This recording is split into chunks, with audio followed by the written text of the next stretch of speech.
ಏನಾದ್ರೂ ಮಾಡಬೇಕು. ಹೇಳಿಕೊಳ್ಳಲು ಯಾರೂ ಸಿಗದಿದ್ದಲ್ಲಿ ನೀವೇ ಮುನ್ನುಗ್ಗಿ. ಎಲ್ಲವನ್ನೂ ಹೇಳಿಯೇ ಮಾಡಬೇಕೆಂದಿಲ್ಲ. ಹೇಳಿಕೊಳ್ಳಲು ಯಾರೂ ಸಿಗಲಿಲ್ಲವೆಂದರೆ ಅರ್ಥ ಗೆದ್ದಂತೆಯೇ ಸರಿ.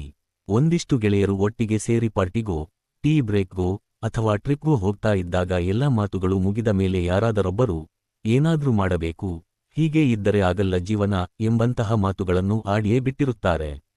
ಕೆಲವು ಸಲ ಏನಾದರೂ ತಪ್ಪುಗಳು ನಡೆದಾಗ, ಸೋತಾಗ, ಹಾಕಿದ ಪ್ರಯತ್ನ ಸಾಲದೆಂದು ಅರಿವಾದಾಗ, ಒಬ್ಬರೇ ಇದ್ದಾಗಲಾದರೂ ಸರಿ ಅಥವಾ ತಮ್ಮ ಆತ್ಮೀಯ ಗೆಳೆಯರ ಜೊತೆ ಇದ್ದಾಗ ಈ ತರಹದ ಮಾತುಗಳನ್ನು ಹೇಳಿಯೇ ಹೇಳಿರುತ್ತಾರೆ. ಇದರ ಇನ್ನೊಂದು ವಿಶೇಷವೆಂದರೆ ಯಾವಾಗಲೂ ಏನಾದ್ರೂ ಮಾಡಬೇಕು ಎಂದು ಹೇಳುವುದು ಭವಿಷ್ಯಕಾಲದಲ್ಲಿಯೇ ಇರುತ್ತದೆ. ಅಂದರೆ ಅದು ಈ ಕ್ಷಣವೇ ಮಾಡುವ ಕೆಲಸವಲ್ಲ. ಏನಾದ್ರೂ ಮಾಡಬೇಕು ಅನ್ನುವುದರಲ್ಲಿ ಏನು ಮಾಡಬೇಕೆಂಬ ಸ್ಪಷ್ಟತೆಯಿಲ್ಲ. ಯಾವಾಗ ಮತ್ತು ಹೇಗೆ ಮಾಡಬೇಕೆನ್ನುವ ಸ್ಪಷ್ಟತೆಯೂ ಇಲ್ಲ. ಹೀಗಾಗಿ ಮಾತನಾಡುವುದು ತುಂಬಾ ಸುಲಭದ ಕೆಲಸ ಹಾಗೂ ಈ ಮಾತು ಯಾರಿಗೂ ಯಾವ ಜವಾಬ್ದಾರಿಯನ್ನು ಹೇರುವುದಿಲ್ಲ.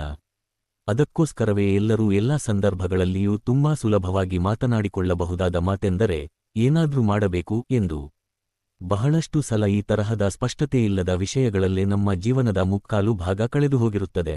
ಅನೇಕ ಉದಾಹರಣೆಗಳಲ್ಲಿ ವಿದ್ಯಾಭ್ಯಾಸ ಮಾಡುವವರಿಗೆ ಮುಂದೇನು ಆಗಬೇಕೆಂಬ ಗುರಿ ಇರುವುದಿಲ್ಲ.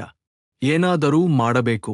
ಕೆಲವರು ಮಾಡುತ್ತಿರುವ ಕೆಲಸಗಳ ಮಧ್ಯೆಯೇ ಏನನ್ನಾದರೂ ಮಾಡಿ ಯಶಸ್ಸು ಗಳಿಸಿದರೆ, ಮತ್ತೆ ಕೆಲವರು ಇರುವ ಕೆಲಸಗಳ ಜೊತೆ ಇನ್ನೇನನ್ನೋ ಮಾಡಲು ಹೋಗಿ ಸೋತು ಹೋಗಿರುತ್ತಾರೆ.